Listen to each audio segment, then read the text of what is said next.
네, 내년 시간당 최저임금 올해보다 5.1%가 오른 9,160원으로 결정이 됐습니다.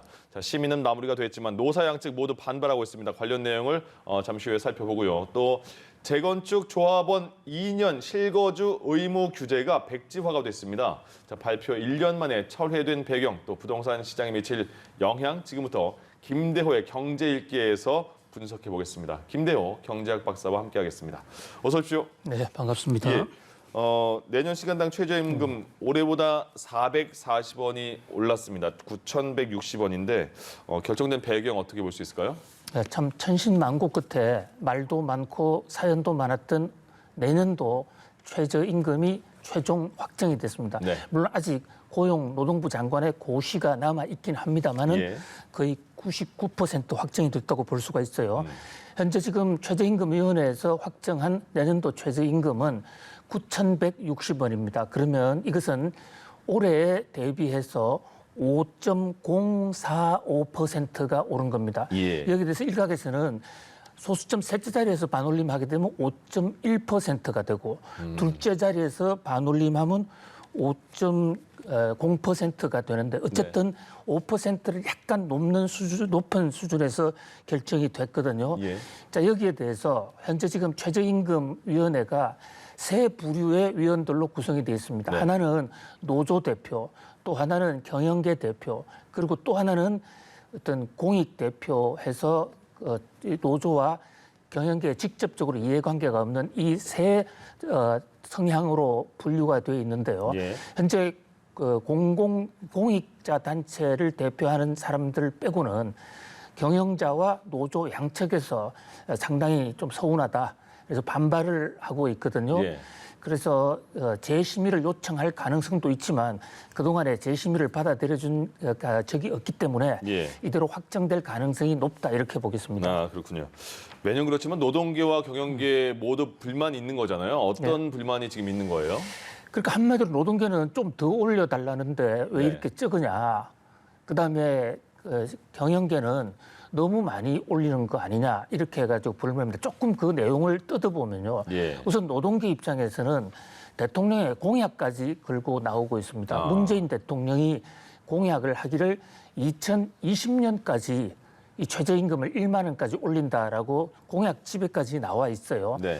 그런데 뭐 2020년은커녕 2022년까지도 결국 내년이 9,160원이 되니까 예. 공약에 한참 못 미친다. 그다음에 또 작년에 코로나19 때문에 노동계가 대폭 양보를 해서 그 작년의 상승률을 사상 최대로 낮추었다. 그런 것까지 감안할 때는 올해 좀 더 높여줬어야 되는 것이 아니냐. 예. 노동단체 중에서도 특히 민노총은 아주 강경 반대고 한국노총은 뭐 제한적 반대 이렇게 볼 수가 있겠습니다. 지금 예. 이 그래픽 그림을 보시면 문재인 대통령 출범한 이 2017년 그 2018년부터 급격히 올라갔던 것이 네. 조금씩 내려와서 2018년과 2019년, 2020년 뭐 이런 데는 좀 많이 떨어졌었죠. 예. 이제 그런데 내년은 최근에 많이 떨어지는 그런 추세보다는 좀 올랐지만은 그러나 이제 대통령의 공약이라든지 초기의 상승폭보다는 적다는 것이고요. 경영계는 자 지금 코로나19 때문에 기업이 타격을 많이 받았고 내년에 경제가 살아나려면 서로가 희생을 해야 되는데 이 상황에서 임금만 올린다고 되느냐? 더더군다나 지금 이 소상공인들 예. 또 영세 자영업자들이 큰 타격을 받았는데 최저임금을 올리면 그쪽에 직격탄이 된다. 그래서 자영업자들에게 일어설 의지를 꺾을 수가 있다. 그뿐만 아니라 최저임금을 급격하게 올리면 예. 기업들이 사람을 뽑을 그런 고용의 의지를 상실시키기 때문에 결과적으로 노조에도 더 나쁜 것이다. 해서 현재 5.1%는 너무 높다. 양측의 주장은 접점이 전혀 없이 완전히 팽팽합니다. 매년 최저임금을 정할 때 노동계 경영계가 이렇게 많이 싸우게 되니까 이게 좀 근본적으로 다른 방식을 생각해야 되는 거 아니냐 이런 지적도 나오던데요. 그렇습니다. 지금 현재 노동계와 경영계 이것을 3분의 1씩을 집어넣어서 회견을 하는 방식은 예. 그쪽의 의견, 각계의 의견을 수렴한다는 점에서는 장점도 있을 수 있지만 그쪽에 대표로 나온 사람 입장에서 자기 의견을 중간에 토론 과정에서 이걸 바꿀 수가 어려운 이런 구조적인 문제가 있기 때문에 끝까지 경영계는 경영계대로 노조는 노조대로 가거든요. 그래서 이제 해외의 사례를 놓고 볼 때는 아예 노동계와 경영계의 의견은 충분히 듣되 결정하는 위원회는 완전히 중립적인 인사로 만들어서 심의를 하는 것이 오히려 합의가 더 잘 되는 것이 아닌가.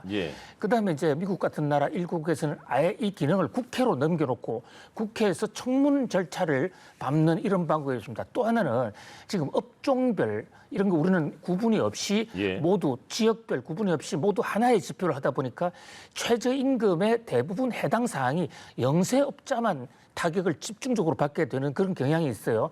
그래서 미국 같은 경우에는 연방 차원에서 최저임금을 만들어 놓고 또 각 지역별 최저임금은 주의회에서 별도로 짜기도 합니다. 그다음에 또 최저임금을 결정하는 산식 올해 5.1%를 결정했는데 왜 하필 5.1%냐? 이거 궁금하지 않습니까? 현재 지금 이 공익위원회가 제시한 안인데요. 자, 여기에 올해 성장률이 4.0%다. 거기다 물가가 1.8% 오른다. 거기다가 취업자 증가율이 0.7%. 요걸 합하면 5.1이 나옵니다. 그런데 뭐 비교적 합리적인 아니긴 해요. 그러나 최저임금 법에는 여기는 지금 노동소득 분배율이라든지 여러 가지 다른 지표도 짜도록 되어 있거든요. 그런 면에서 최저임금을 짜는 좀 모델도 조금 더 과학화, 선진화시킬 볼 필요가 있다. 이런 생각을 합니다. 노사가 이의 제기를 했지만 앞서서 재심의한 사례가 지금까지 없으니까 이대로 결정이 될 것이다 이렇게 말씀해 주셨습니다. 자, 다음은요. 재건축 조합원이 분양권 받으려면 2년 동안 그쪽에 살아야 되는 거잖아요. 근데 그게 백지화됐다고 하네요. 예, 정확하게 얘기하면 협의로 하면 분양권은 사실 아니고 입주권입니다. 입주권. 왜냐하면 분양권은 제3자가 당첨돼서 들어오는 것이고 이것은 자기가 살던 집에 흔히 우리가 재건축을 하면 거기 살던 사람 집을 허물고 다시 만드는 집에 그 입주할 수 있는 권리를 주는 것이거든요. 자기가 살았으니까. 그렇습니다. 자기 땅이고 또 자기가 살아왔고 그런데 이것이 작년 6월 17일 날 정부가 이른바 6.17 대책을 하면서 재건축에 들어가는 사람들이 거기 살지도 않고 부동산 투기용으로 수십 년간 전세를 주고 자기는 한 번도 가보지 않았다. 그런 투기꾼들이 집을 갖는 것은 좀 문제가 있다. 이래서 이 재건축 조합원에 대해서 작년 6월 17일 날 6.17 대책을 해서 앞으로는 2년 이상 거기서 실제로 거주한 사람들에게만 거기에 입주할 수 있는 입주권을 주겠다. 이것이 정부 당시 홍남기 부총리와 김현미 국토부 장관이 발표한 6.17 대책입니다. 그런데 여기서 이제 어떤 문제가 발생하느냐면요.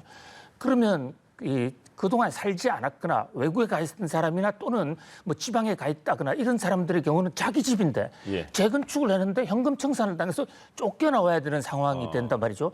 그러니까 거기서는 이것은 헌법상의 사유재산권 침해다. 이런 문제가 하나 있었고요.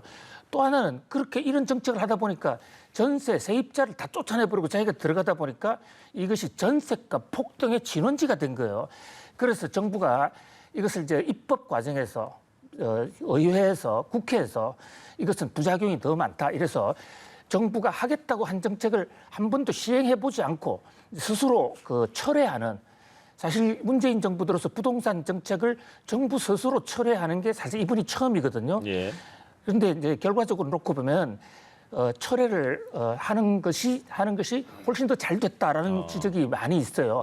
저걸 만약에 밀어붙였다가는 집값이 더 올라갔을 수가 있다. 이러는데 그러나 결국은 저 과정에서 많은 사람들이 혼선을 겪었고 또 세입자들은 쫓겨났고 또 이 주인들은 이사비 이런 것을 많이 들였기 때문에 시행착오가 상당했다. 그래서 앞으로는 이런 시행착오는 없애야 되겠다는 반성의 소리도 적지 않습니다. 그럼 이렇게 바뀌고 나서 백제가 되고 나서는 전세 시장이 좀 안정화가 될 거라는 기대도 좀 나온 것 같은데 동의하십니까? 전세 시장은 크게 안정화될 수가 있을 것으로 보입니다. 왜냐하면요. 지금 전세 가격이 폭등을 하게 된 요인은 몇 가지가 있지만 그중에서도 가장 큰 요인, 전세가 폭등의 제1요인은 바로 재건축하는 데서 실거주 2년을 의무화하다 보니까 재건축 아파트를 갖고 있는 사람들 입장에서는 저기에 빨리 들어가지 않으면 자기가 오랫동안 보유한 집인데 그 사유재산권을 박탈당해서 집에서 쫓겨날 생각이 되니까 네. 다른 손해를 보더라도 무조건 들어갔어요. 예. 그런데 보통 재건축 아파트는 집이 좀 낡았지 않습니까? 네. 오래됐으니까 재건축을 하는 것이죠.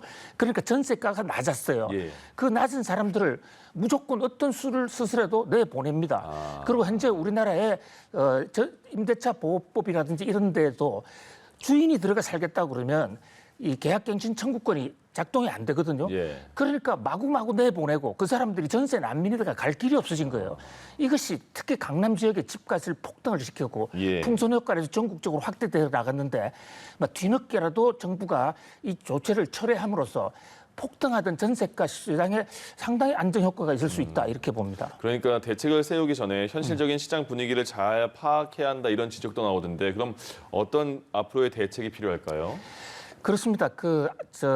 정부 입장에서도 이 재건축을 규제한 것은 나름대로 선의의 뜻이죠. 왜냐하면 재건축에 대한 부동산의 과대한 투자를 좀 막아보겠다. 실거주, 실입주자들한테 혜택이 돌아가도록 하겠다라는 그런 취지였는데 예. 결과적으로 이제 그 제도를 시행하는 과정에서 있는 전세를 쫓아내는 이런 부작용이 생겼으니까 결국 어떤 정책을 취할 때 그 정책으로 인한 플러스적인 효과 못지않게 마이너스적인 효과도 좀 더 시뮬레이션을 정확하게 좀 해볼 필요가 있다. 예. 이런 얘기가 들고요. 자, 그다음에 또 하나는 갑자기 하겠다는 정책을 하지 않는 바람에 전세 가격은 떨어졌지만 자, 지금이라도 그러면 재건축을 사서 들어가면 예. 2년 보유 요건을 갖지 않더라도 바로 사서 들어가면 재건축 시장에서 집값이 뛰어오를 수가 있다. 예. 그러니까 전세는 안정되겠지만 재건축 매매값은 또 폭등할 수 있거든요. 예.